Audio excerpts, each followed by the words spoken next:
mahal na mahal ng mga magulang ng kanilang mga anak. Dahil dito maaari silang makaramdam ng pag-aalala. Maaari silang mag-alala tungkol sa pagkatuto, pag-uugali o kaligtasan. Kapag nakikipag-usap sa iyo ang mga magulang, madalas ay naghahanap sila ng katiyakan. Ang tungkulin mo ay tumulong na panatilihing kalmado at malinaw ang komunikasyon. Ang pinakamahalagang bagay ay manatiling neutral. Makinig ng may paggalang. Huwag pumanig. Huwag sumang-ayon o tumutol sa mga opinyon. Kahit na mukhang upset ang isang magulang, ang kalmadong tugon mo ay nakatutulong para humupa ang sitwasyon. Kapag sasagot ka, magbigay lamang ng mga katotohanan. Ibahagi lamang ang mga bagay na sigurado mong alam. Iwasan ang hula o personal na opinyon. Kung hindi ka sigurado, okay lang na sabihin iyon.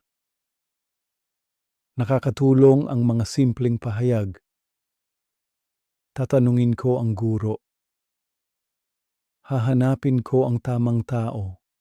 Ang mga sagot na ito ay tapat at propesyonal. Mahalagang alam mo ang iyong papel. Huwag magbigay ng payong pang-edukasyon. Huwag magpaliwanag ng mga desisyon sa pagtuturo.